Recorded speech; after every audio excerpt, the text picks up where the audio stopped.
ఆ రాజాతో సంబంధం పెట్టుకుంది, అక్రమ సంబంధం పెట్టుకుంది. నీ మీద నిందలు వేస్తూ తను తప్పించుకోవాలని చూస్తున్నాడు. నీ పక్కన చేరినందుకే కన్న కూతురు కూడా చెడ్డదైపోయింది. ఏ తప్పు చేయని రాజాని మన దృష్టిలో చెడ్డవాణ్ణి చేసి తను మంచివాడిగా నటించాడు.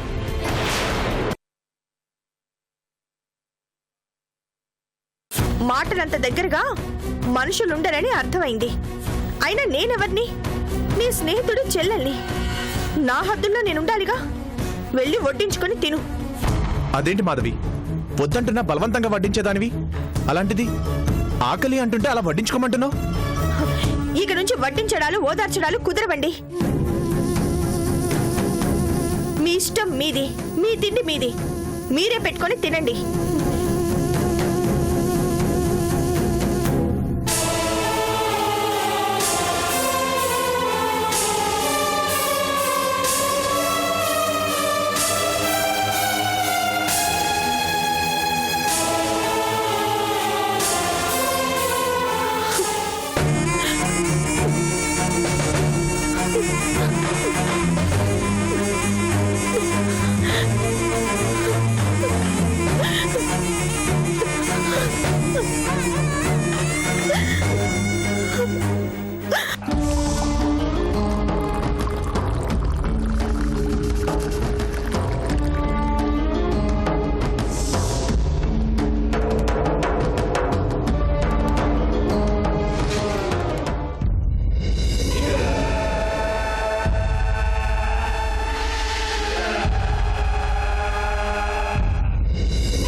ఏమిటండి అయ్యా రాంప్రసాద్ గారు, మనిషి ఎక్కడున్నారు?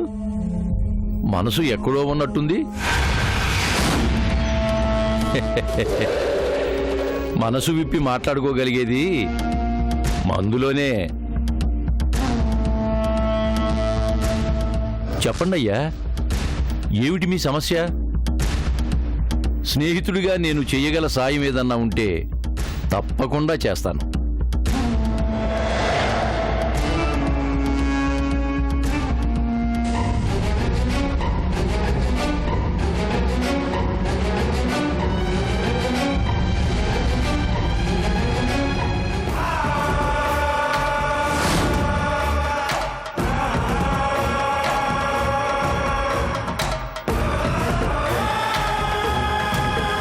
నాకు అర్థమైందండి అయ్యా, తమరేదో విషయం గురించి తీవ్రంగా ఆలోచిస్తున్నారు. అది ఎలాంటి విషయమైనా ఒక్క పెగ్గ తగిలించారంటే ఆ సమస్య అలా అలా అలా తేలిపోతుంది. వద్దు, మనసేం బాలేదు. అయ్యా, తమకి చెప్పేంతటి వాణ్ణి కాదు, కానీ లోపలున్న ద్రవం మాటని బయటికి తోసేస్తుందండి. పంతులు, ఉపోద్ఘాతం ఎందుకు? విషయం చెప్పరాదు? చెప్తాం. మందును కనిపెట్టింది మన కోసమేనండి. అది ఆనందంగా ఉండి తాగితే మరెంతో సంతోషపడొచ్చు. బాధగా ఉండి తాగితే బాధను మర్చిపోవచ్చు. చూసారా, ఒక మందు వలన 2 లాభాలు. మా పంతులు చెప్పింది నిజమేనండి. మనసు బాగోలేనప్పుడు చలికి స్వెటర్ వేసుకున్నట్లు, వానకి గొడుగు వేసుకున్నట్లు ఓ 2 పెగ్గలు వేసుకున్నారనుకోండి, మనసు అదే బాగుంటుంది. రండి, ఓ పెగ్గేద్దాం. వద్దు శివరావు గారు. అయ్యా, పెళ్ళాన్నైనా వద్దనొచ్చు గాని మందును వద్దనకూడదండి. పంతులు, అయ్యా, మాటలు దొర్లుతున్నాయి. తాగింది చాలు, ఇక నోరు మూసుకో. అసలు ఇప్పుడు నేనేం తాగానండి? శివుడికి 3 కళ్ళున్నట్టు ఈ శివరావికి 3 కళ్ళున్నాయ్యా. ముందు 2 చూస్తుంటే వెనక్కి 1 చూస్తూ ఉంటుంది. చెప్తాం. రాంప్రసాద్ గారు, మా పంతులు కూడా వదిలేయండి. మిమ్మల్ని ఇలా చూడలేకపోతున్నాం. రండి, ఒక రౌండ్ వేద్దాం. పర్వాలేదు, రండి సార్, రెండయ్యా.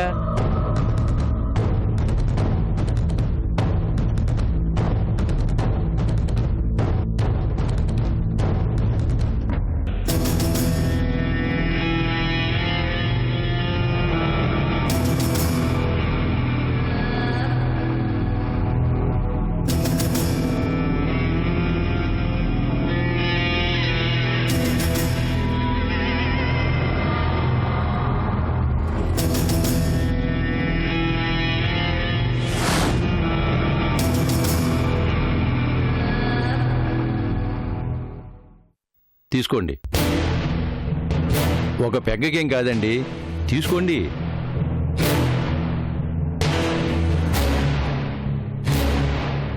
తీసుకోండి సార్.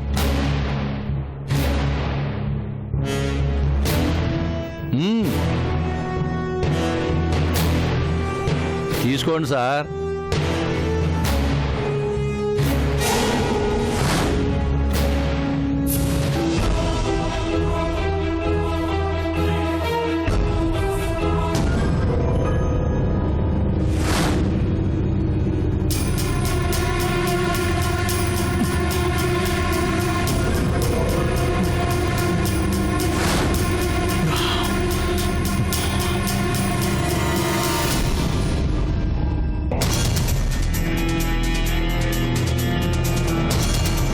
ఇప్పుడు మీ మనసు బెలూన్లా తేలిక పడుతుంది.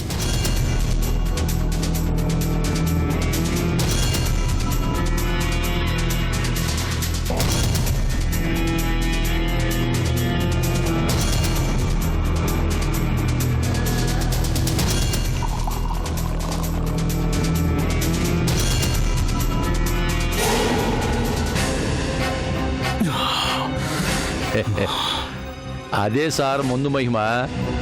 మొదటి పెగ్గు దాకా వద్దు అనిపిస్తుంది.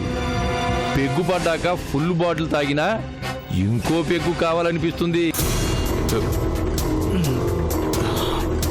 వస్తాను శివరావు గారు. అదేమిటండి అయ్యా, మందేశారు, మాట్లాడకుండా వెళ్ళిపోతున్నారు? చాలా చాలా మాట్లాడాలని ఉంది. చెప్పుకోవడానికి మాటలు దొరకట్లేదు, అంతే. బాయ్. పంతులు, ఏమైందంటావు? మాట్లాడవేంటయ్యా?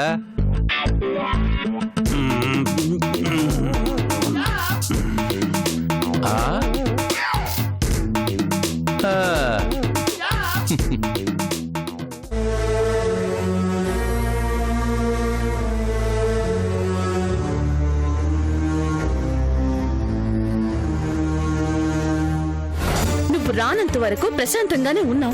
నువ్వొచ్చావు, ఇల్లు నరకం అయిపోయింది. ఏవేవో జరిగిపోతున్నాయి. అన్నదమ్ములు విడిపోయే పరిస్థితి, అటు లల్లి కాపురం కూలిపోయే పరిస్థితి. ఆకలి లేదు, నిద్ర లేదు, మనశ్శాంతి లేదు. అన్నింటికీ కారణం నువ్వు.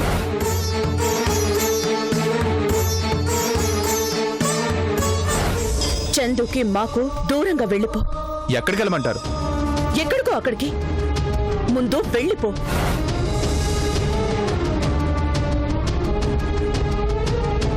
మా బంధాలకి అడ్డు రానంత దూరం వెళ్ళిపో. నీకెంత కావాలన్నా ఇస్తాను. ఒకప్పుడు ఇలాగే డబ్బిస్తాను, నా కూతుర్ని తీసుకెళ్ళిపో అన్నారు. ఇప్పుడు మళ్ళీ డబ్బిస్తాను, మరో కూతుర్ని వదిలేసి వెళ్ళిపో అంటున్నారు.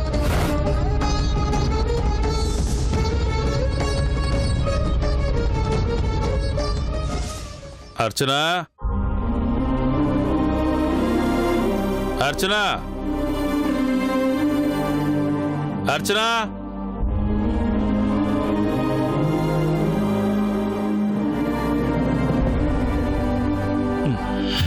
అర్చనా, ఏమండి?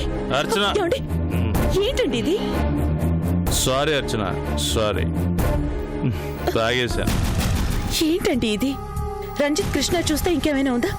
రండి చెప్తాను, రండి.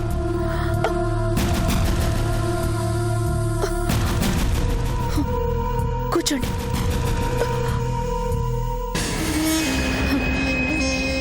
మళ్ళీ మొదలు పెట్టారా?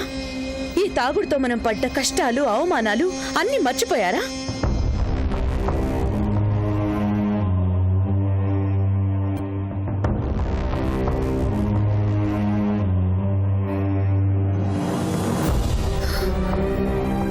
జీవితంలో ఎంత ఇబ్బంది పడ్డాం. కొడుకుని తాగొద్దురా అని తిట్టారు మీరు. అలాంటి వాడికి మీరిలా తాగి కనిపిస్తే బాగుంటుందా చెప్పండి? ఏం చేయను అర్చన, మనసుకి కష్టంగా ఉంది. ఆ రాజాగడు వల్ల మనశ్శాంతి లేకుండా పోయింది. జరిగినవి చూడలేక, విషం తాగడం చేతకాక ఇదిగో ఇలా మందు తాగేశానంతే. ఈ మత్తులో ఉన్న మర్చిపోదాం అంటే ఇంకా గుర్తు చేస్తున్నాయి. మీరు నమ్మిందే నిజమని రాజా చెడ్డవాడు అనుకుంటే ఎలా? లల్లి చెప్పింది కూడా అర్థం చేసుకోండి. తను మాత్రం అబద్ధం చెప్తుందా? లేదు అర్చన, తనని నమ్మాలంటే అశోక్ని అనుమానించాలి. అనుమానించమంటావా? అశోకు నిప్పర్చన. అలాంటి మంచి మనిషికి మన వల్ల అన్యాయం జరుగుతుంది. కళ్ళారా చూస్తూ కూడా ఒక్కోసారి ఒక వస్తువు మరొక వస్తువు అని భ్రమపడతాం. అలాగే చూసేవన్నీ నిజాలు కావండి. ఆలోచించి చూడండి, తప్పెవరిదో మీకే అర్థమవుతుంది. అర్థమయ్యాయి, అందుకే తాగాను. చూడండి, అభిమానంతో చూస్తే తప్పు కూడా ఒప్పుగానే కనిపిస్తుంది. అదే అనుమానంతో చూస్తే మంచిలో కూడా చెడు కనిపిస్తుంది. నాకెందుకో లల్లి మాటల్లో నిజం ఉందనిపిస్తోంది. లేదు, ఎవరి మాటల్లోనూ నిజం లేదు.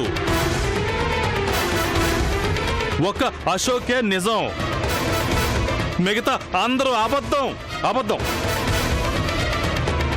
వదలను, రాజాగాడిని వదలను. వాడి అంతు చూస్తా.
మీ కూతురు నాకు అవసరం లేదు, తీసుకెళ్ళండి.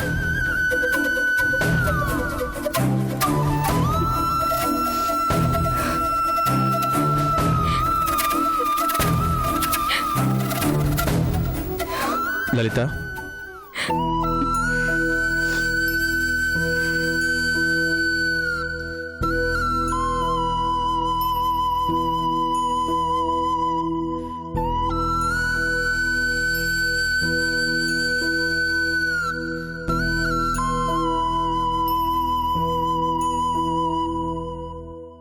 ఎక్కువగా ఆలోచించక లలిత. ఆ ఆలోచనలు ఒక్కొక్కసారి తప్పుడు నిర్ణయాలు తీసుకునేలా చేస్తాయి.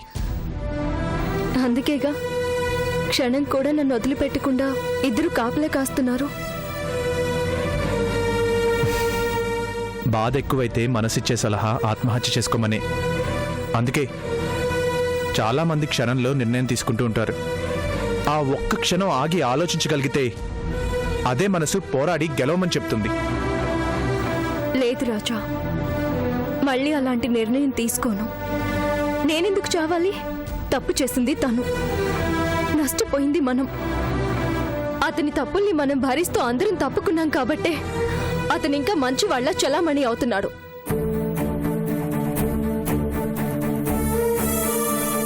లేదు, అతని తప్పుల్ని భరించింది చాలక అతను లేకపోతే జీవితం లేదనుకున్నట్టు నేను చనిపోవడం ఏంటి?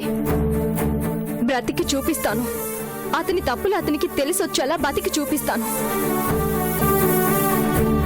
అతనికి భారీగా ఉన్నాను కాబట్టేగా ఇంకా మన మీద నిందలు వేసి 10 మందిలో తిరగనివ్వకుండా చేయాలని చూస్తున్నాడు. అలాంటి వాడితో బతకాల్సిన అవసరం లేదు. విడాకులిచ్చేసి నా బతికేదో నేను బతుకుతాను. తొందరపడి నిర్ణయం తీసుకోవద్దు లలిత. వాడు తప్పులు చేశాడు, నిజమే. కానీ వాడి ప్రతి తప్పులో నీ మీద ప్రేముంది. నిన్ను తన దాన్ని చేసుకోవడం కోసమే ఇదంతా చేశాడు అంటే భార్యగా నిన్ను ప్రేమిస్తున్నట్లేగా. 10 మందిని బాధ పెట్టి అతను నాకు పంచే ప్రేమ నాకెందుకు? వద్దు రాజా, అతనితో తెగదింపులు చేసుకుంటేనే నాకతను ఏమీ కాడన్న కనీస మనసంతైనా దొరుకుతుంది. అలా ఎందుకు అనుకోవాలి? ఈరోజు వాడు తప్పు చేసినా రేపు వాడు మారచ్చు. మనిషి బ్రతుకు ప్రయాణంలో ఎన్నో మార్పులు వస్తుంటాయి. ఏ రోజు ఒకే రోజులాగా ఉండదు. అలాగే వాడి తప్పులు వాడు తెలుసుకునే రోజు రావచ్చు. నువ్వు కావాలని నీ దగ్గరకు మారిన మంచి మనిషిలా రావచ్చు. ఇంత ద్రోహం చేసినా ఇంకా అతను మారాలి, మంచిగా బతకాలి అని కోరుకుంటున్నావా? నేను కోరుకుంటున్నది వాడి కోసం కాదు లలిత, నీకోసం. వాడి బ్రతుకులో నువ్వున్నావు కాబట్టే వాడు బాగుంటే నువ్వు బాగుంటావన్న ఆశతో మాట్లాడుతున్నాను. మృగాలు మారవు రాజా. చిన్నప్పుడు పులి కూడా పాలే తాగుతుంది. రక్తం మరిగాక మళ్ళీ పాలు తాగుతుందా? తాగదు. అతను అంతే. అందుకే అతనితో ఉన్న ఈ బంధం కూడా తెంచేసుకుంటే ప్రశాంతంగా నా బతికేదో నేను బతకొచ్చు. వద్దు లలిత, భార్యాభర్తలు అంటే మంచిలోనూ చెడులోనూ కలిసి బ్రతకడం. వాడు చెడ్డవాడే. నీ మీద ప్రేమ వాడిలో మార్పు తీసుకురావచ్చు. మంచి అర్థమైన రోజు వాడిలోని మనిషి బయటకొస్తాడు. చేసిన తప్పులు తెలిసొస్తాయి. ఇన్నాళ్ళు వాడు బ్రతికిందే నీకోసం. నేను వాడిని బ్రతకనిచ్చిందే నీకోసం. వాడి బ్రతుకులో నువ్వున్నావన్న ఒకే ఒక్క కారణం. వాడికి ఏం జరిగినా ఆ నష్టం నువ్వు అనుభవించాలన్న భయం వాణ్ణి ఇంకా బతకనిచ్చేలా చేసింది. నువ్వు వాడికి ఏమీ కావు అంటే వాడు పిచ్చివాడైపోతాడు లలిత.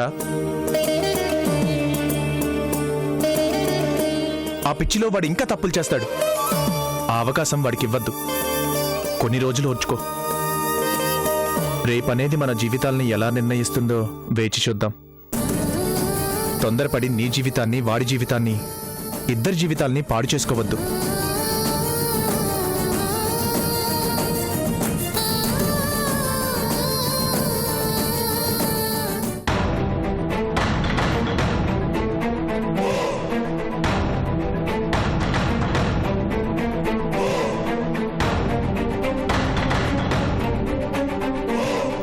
ఏంటమ్మా నాకు ఈ పరిస్థితి? ఏం తప్పు చేశారని నా దేవుడు నన్ను ఇలా వేధిస్తున్నాడు? ప్రాణం అనుకున్న స్నేహితుడు, ప్రాణంలా చూసుకున్న నా భార్య నా జీవితాన్ని ఇలా నాశనం చేస్తారనుకోలేదమ్మా.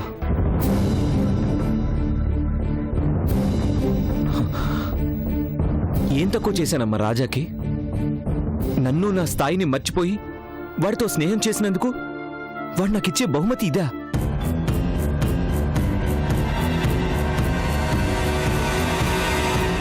నలుగురు నన్ను చూసి నవ్వుతున్నారమ్మా.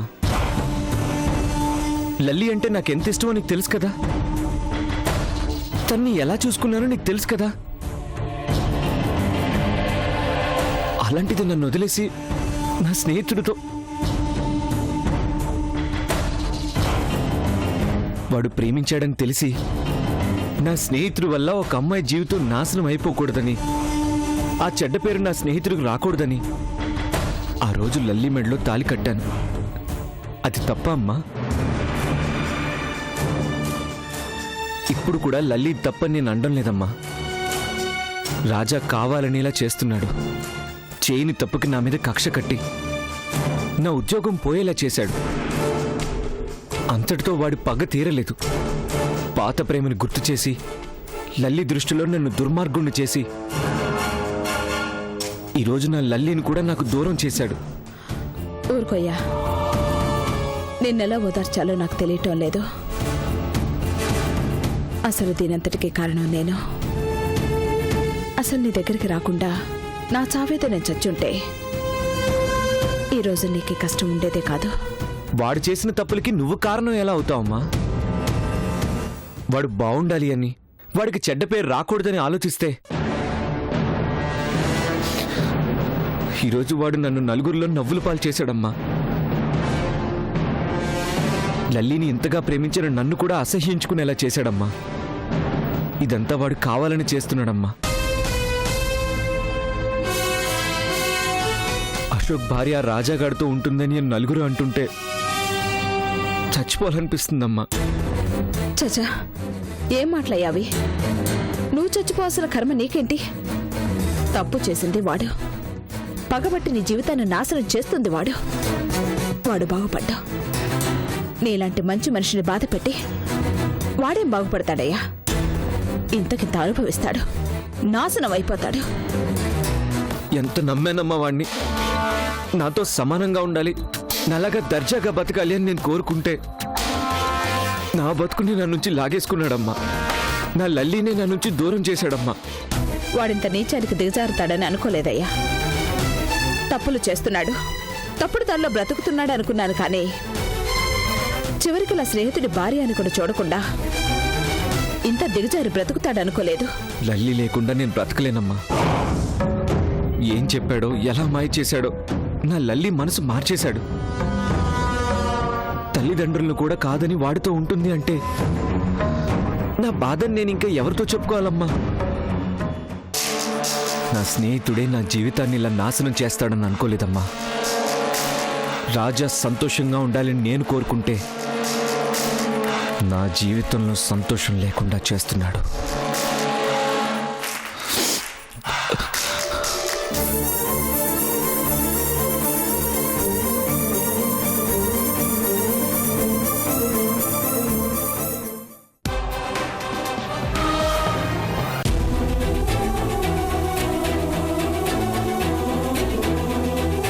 రాజా చందులకి పెళ్లి చేశాయి.